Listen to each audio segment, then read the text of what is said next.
자, 저희 어제 보셨던 종합원급여 복습 잠깐 해보시면요. 일단 종합원급여에서 등장하는 내용 여러 가지가 있지만 그중에서 확정급여제에 대해서만 이제 문제 풀이를 하겠습니다. 출제가 되고요. 그래서 확정급여 부채를 구성하는 확정급여 채무와 사회정산의 변동들 이런 변동들이 있었죠. 지급액 적립에 의해서 증감하고 그다음에 단기근무원가 순이자 이런 것들에서 증감하는 내용들을 반영하면은 수정전 잔액이다. 근데 이 수정전 잔액이 기말금액이 되는 것이 아니라 이제 기말금액은 새로이 계산하셔야 됩니다. 그러다 보니 잔액과 기말금액의 차이만큼을 재측정 요소라고 해서 이렇게 기타 포괄손익으로 조정을 한다라는 거 보셨었고요. 그래서 이러한 그 여러 가지 과정에서 문제에 등장하는 것, 시험 문제 등장하는 것은 두 가지, 단기순이익과 기타 포괄순이익이었습니다. 그래서 여기 순이자와 근무원가에서 발생하는 단기순이익과 재측정 요소에서 발생하는 기타 포괄순이익을 계산하는 게 제 주된 목적이었죠. 그래서 확정급여 채무에서 발생한 손익은 손실, 비용 쪽이기 때문에 마이너스의 보호를 붙이고 사회적립자산에서 발생하는 손익은 플러스 수익이기 때문에 플러스의 보호를 붙여서 마이너스면 비용, 플러스면 이익, 수익 계산했었고요. 그다음에 재측정 요소 여기서도 손익이 발생하기 때문에 플러스, 마이너스 플러스 보로 붙여서 마이너스면 손실, 플러스면 이익 이런 이제 계산을 했었습니다. 네, 저희가 그 푸셨던 그 문제의 좀 아쉬운 점이 뭐냐면 이 재측정 요소 쪽에서 다 플러스 금액들만 들어갔어요. 확정급여 채무의 플러스, 사회정립자산의 플러스. 그래서 잠깐만 연습을 해보면 만약에 확정급여 채무 쪽에서 마이너스 800원 여기에 이 자리에 마이너스 800원 그다음에 사회정립자산 쪽에서 마이너스 1000원 이렇게 재측정 요소가 기재가 된다면 이거는 기타 포괄 손익 얼마가 될까요? 그렇죠. 네. 마이너스 플러스 이렇게 해서 그냥 마이너스에 마이너스 붙이고 마이너스에 플러스 붙여서 마이너스 200원 해서 200원 손실이 됩니다. 그래요? 네. 그래서 저희가 풀어보셨던 문제들 보니까 지금 와서 보니까 다 플러스 여기 플러스 자리에 금액만 쓰여서 마이너스 보가 생기면 어떻게 해야 될까 이걸 좀 말씀드리기 위해서 숫자를 넣어봤는데요. 이건 회계처리를 통해서 한번 생각해 보시면 돼요. 이게 이렇게 마이너스 800원을 쓰였다는 얘기는 확정급여 채무가 줄어들었다는 얘기죠. 그죠? 이렇게. 반대편에 기타 포괄 이익 800원이라는 얘기고 그 다음에 요 마이너스 1000원이 쓸 때 얘기는 사회적립자산이 1000원만큼 또 줄어들었다는 얘기입니다. 따라서 기타 포괄 손실을 의미하는 겁니다. 그죠? 그래서 이렇게 해서 각각 800원, 1000원 합이 마이너스 200원인 것을 여기 마이너스 200원으로 이렇게 기재한다라는 겁니다. 그래서 뭐 의심의 여지 없이 그냥 이 부호들에다가 다시 마이너스 플러스 보호를 붙여서 손익의 보호를 정하시면 기계적으로 문제를 풀 수 있겠습니다. 그죠? 시험장에 들어가서 이게 손실이냐 이익이냐 이런 것들을 따지기 시작하면 너무나 헷갈리고 실수도 많이 일어나기 때문에 그냥 단순하게 접근하시면 돼요. 이렇게 해서 손익들 보호 정해서 계산하시면 되겠고요. 그 다음에 여기 추가적으로 몇 가지 사항들이 더 등장했죠. 첫 번째는 자산인식 상환 효과. 그래서 회사가 사회적립자산을 더 많이 적립해서 수납정급에 자산이 등장했다. 근데 기준서에서는 저 자산을 다 인정해주지 않습니다. 일부만 인정해주게 되는데 그 한도를 자산인식 상환이라고 부르고요. 따라서 자산을 인정하지 못하는 금액, 그 금액을 자산인식 상환 효과라고 하고 자산의 차감적 평가 계정으로 배시가 됩니다. 그래서 자산인식 상환 효과는 기타 포괄손익으로 그 조정액을 인식하죠. 자산인식 상환 효과의 상대 계정이 단기 손익이 아니라 기타 포괄손익 재측정 요소다. 그리고 자산인식 상환 효과에 대해서 추가로 더 하나 해야 될 처리는 바로 순이자, 바로 이자 비용의 계산입니다. 자산인식 상환 효과의 이자 비용 어떻게 계산하시면 되느냐? 기초 금액에 그냥 유효이자를 곱하시면 돼요. 할인율 곱하시면 됩니다. 이 할인율은 확정급여 채무에 적용했던 할인율, 우량에서 제 시장 수익률 이런 걸 쓰시면 되겠고요. 그래서 이 자산인식 상환 효과도 이자 비용을 발생시킨다라는 거. 그래서 그 자산인식 상환 효과도 결국 단기 손익과 기타 포괄 손익, 순이자와 재측정 요소에 영향을 미치기 때문에 이 문제 풀이 틀에 한 줄 추가해서 써주시면 되겠고 그 손익의 보호는 확정급여 채무 부채와 마찬가지로 이렇게 마이너스 보호를 붙이시면 되겠다. 자산의 마이너스 쪽이죠. 그래서 여기 있는 순이자, 요 이자는 이자 비용이기 때문에 마이너스. 재측정 요소도 플러스가 나오면은 자산인식 상환 효과를 늘리는 방식으로 플러스 금액이 나오면은 기타 포괄 손실이기 때문에 마이너스 보호를 붙이시면 되겠습니다. 이렇게 정리했었고, 그다음에 과거 근무원가, 뭐 정상 이런 것들에 대한 내용도 살펴보셨으니까 넘어가시면 되겠고요. 그다음 자본 요소에서 자본에서 배우셨던 내용들. 일단 크게 네 가지 공부하셨었죠. 자본 거래 회계 처리들. 그래서 그 자본 거래가 개별적인 자본 계정에 미치는 영향이 얼마냐, 또는 자본 총계에 미치는 영향이 얼마냐 이런 것들 파악하셨었고요. 그다음 이익령 변동. 그래서 회사의 미처분 이익령만의 변동을 구하는 그런 이제 주제를 다뤘었습니다. 그리고 누적적 우선주, 참가적 우선주. 그래서 우선주 배당금을 배분하는 거 살펴보셨었고 마지막으로 상환 우선주. 주식인데 상환을 해줘야 될 의무가 있는 또는 상환을 요구하면 그걸 거부할 수 없는 상환권이 있는 그런 상환 우선주에 대한 회계 처리도 살펴보셨었죠. 그래서 먼저 자본 거래들 쭉 정리했었습니다. 자본 거래 일단 대표적인 5가지에서 유상 등장, 유상 감자, 자기 주식 취득 처분 소각 이렇게 5가지 있었고요. 그래서 회계 처리에 등장하는 여러 가지 그 계정 명칭들 다 정리가 되셨어야 되고 그리고 여기에 추가적으로 자본 총계에 미치는 영향, 자본 총계에 미치는 영향도 체크하셨어야 되죠. 근데 그 자본 총계 미치는 영향은 이 거래에서 현금이 들어오고 나간 거를 체크하시면 됐었다.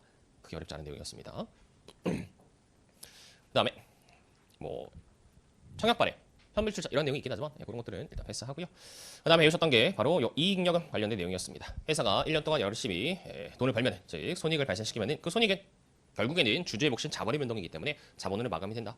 따라서 회사의 단기 순이익과 기타 포괄손익, 즉 총포괄 손익이 결국 자본에도 영향을 미친다라고 해서 이 두 가지 항목들 더 자본 총계 미치 영향 보셨었고, 그다음 이렇게 해서 누적된 이익잉여금, 이 친구는 결국 회사가 번 돈이기 때문에 여러 가지 방식으로 쓸 수 있었죠.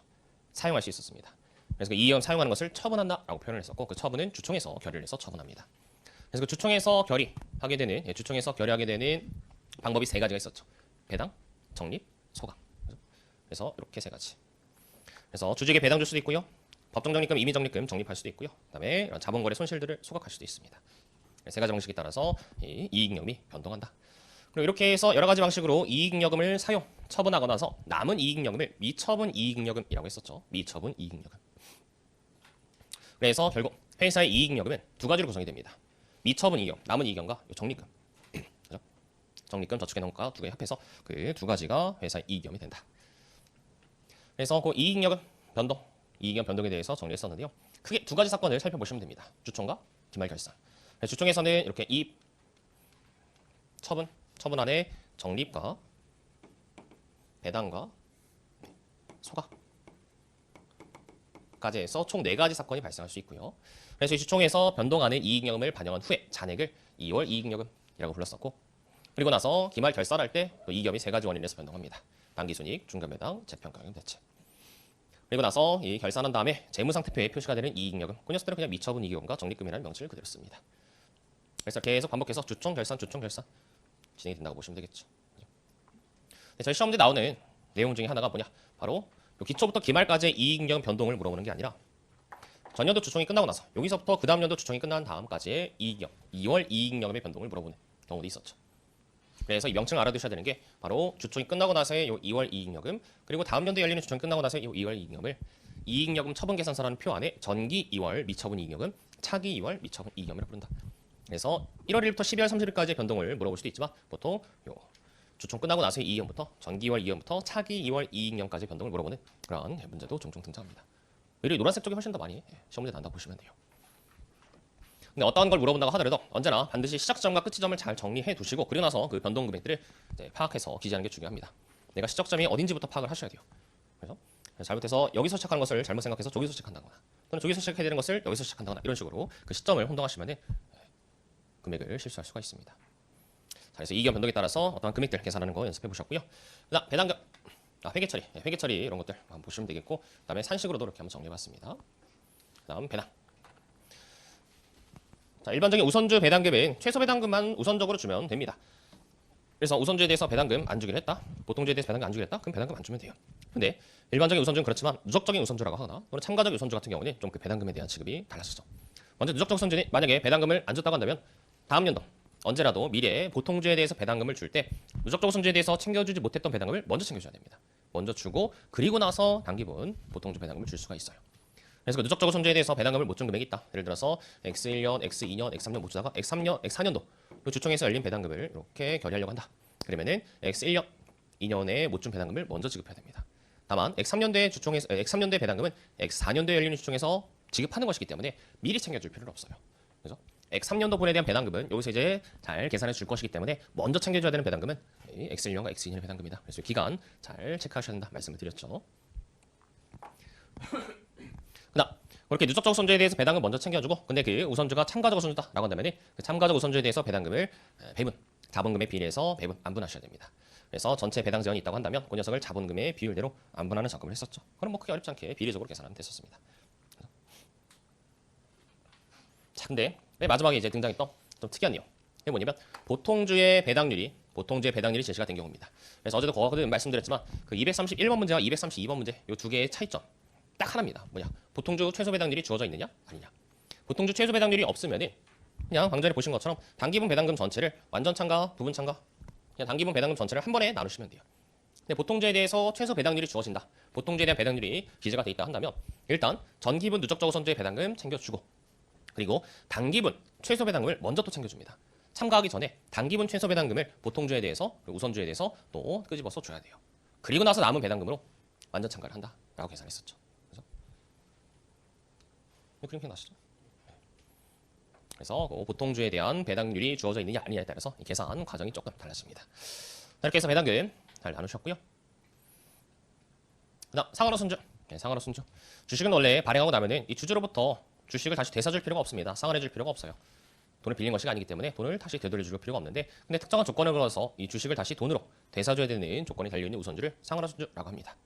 근데 상환호 손주라고 하더라도 일반적으로는 그 자본으로 처리되는 주식입니다. 상환호 손주라 하더라도 일반적으로는 자본으로 처리되는 주식이에요. 회사가 자기 맘대로 상환을 해줄 수도 있고 아닐 수도 있다. 이렇게 일반적인 경우는 주식이기 때문에 자본으로 분류가 돼야 됩니다.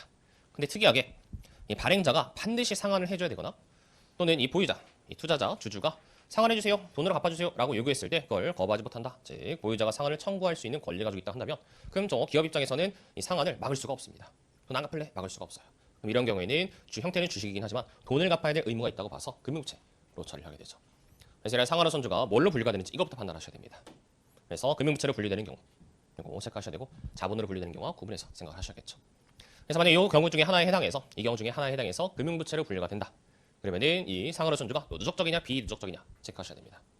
이 상환호 손주도 주식이기 때문에 배당금을 지급하게 되죠. 그죠? 근데 그 배당금을 비누적적으로 줘도 그만 안 줘도 그만이다 라고 한다면 이 배당금 줄 금액은 부채 요소에 포함되지 않습니다. 그래서 맨 마지막에 상환 시점에 줄 상환 금액만 부채 요소 계산에 포함시키시면 돼요. 그래서 상환 금액의 현재 가치 요 금액만 부채 요소 이건 이렇게 쓰겠죠. 부채 요소에 포함시켜 주시면 되겠습니다. 자, 그리고 나서 해야 될 얘기 처리는 유효이자 합산각이죠. 그죠? 그래서 부채 요소에 대해서 현재 가치 계산했으니 유효이자 합산각하면서 이자 비용 인식해 나가시면 됩니다. 이런 과정에서 만약에 배당을 줬다, 비누적적 배당금이긴 하지만 배당을 줬다라고 한다면 그 배당금의 지급은 그냥 배당 지급하는 것처럼 이익 차감으로 처리를 하시게 됩니다.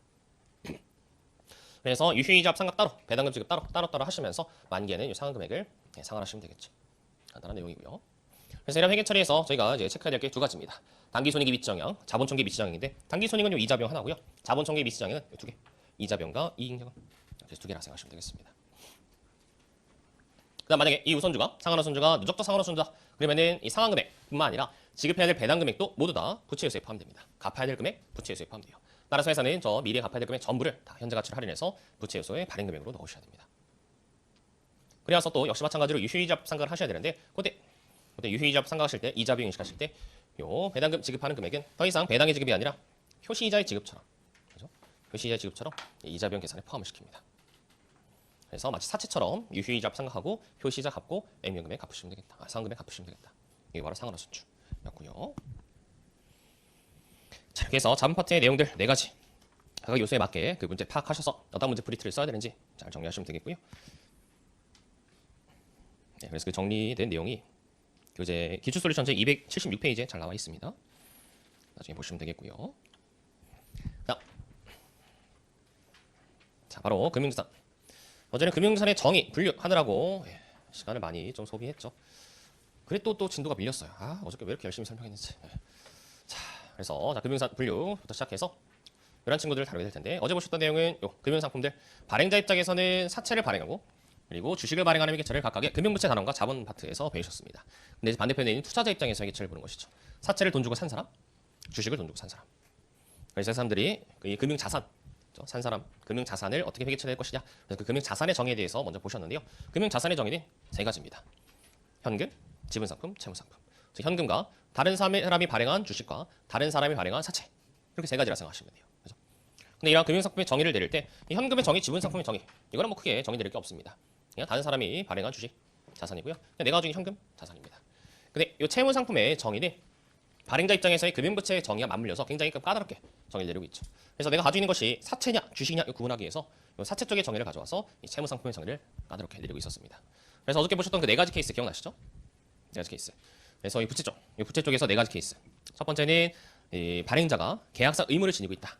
그래서 만약에 과거에 뭘 받아서 돈을 갚을 의무를 지니고 있다. 그럼 부채가 되는 거고요. 그다음 두 번째는 내가 뭔가 받은 건 아니지만 미래에 교환하기로 계약을 맺었는데 근데 그 주고받을 것을 비교해보니 내가 줄 게 더 크다. 그럼 이것도 부채로 분류가 됐었습니다. 두 번째는 회사가 돈을 갚을 의무를 지니는 게 아니라 주식을 발행할 의무를 지니고 있어요. 자기 지분 상품이라고 표현을 했죠. 그래서 회사가 자기의 지분 상품, 자기 주식을 발행하면서 뭔가 계약을 이행해야 되는데 근데 만약에 내가 미리 돈을 받았었고 그리고 확정된 수량의 주식을 발행해주기로 약속했다면 그럼 걔는 그냥 자본으로 분류가 돼요. 근데 그게 아니라 돈을 미리 받았었는데 그 돈 받은 돈의 가치에 맞게 가치에 해당하는 주식의 수량을 변동할 수 있는 수량의 주식을 발행한다면 그건 자본으로 분류되는 게 아니라 사채, 부채로 분류가 된다. 그 정의 봤었고요. 그 다음에 마지막으로는 내가 과거에 돈을 받은 것이 아니라 돈을 주고받을 계약을 맺었어요. 돈을 주고받는 거 아니고 돈을 받으면서 주식을 발행할, 미래 돈을 받으면서 주식을 발행할 계약을 맺었습니다. 근데 그 받을 돈이 확정돼 있지 않고 그리고 내가 발행할 주식의 수량이 확정돼 있지 않으면 그것도 역시 마찬가지로 부채로 분류가 됐었죠. 내가 받을 돈이 확정돼 있고 발행해줄 주식의 수량이 확정돼 있어야지 내가 주식을 발행할 의무다 자본으로 분류할 수 있었습니다. 그래서 그런 발행자 쪽의 정의를 가지고 이 투자자도 똑같이 사용을 했었습니다. 그래서 한쪽을 이해하시면 반대편도 너무나 손쉽게 대칭적으로 이해할 수 있는 부분입니다. 자, 이렇게 보시면 되겠고요.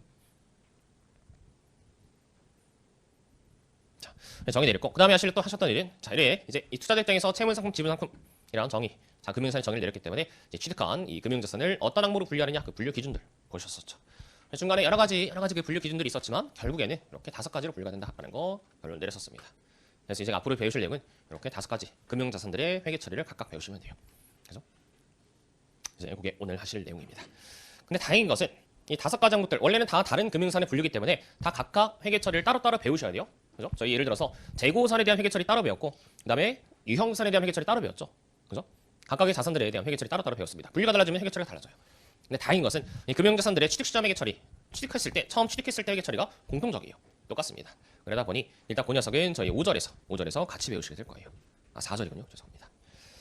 그래서 어디 보실 거냐? 자, 이론 솔루션 책 247페이지 4절에서 최초 인식의 측정, 최초 인식과 측정에서 한꺼번에 취득 시점 회계 처리를 배우시겠습니다.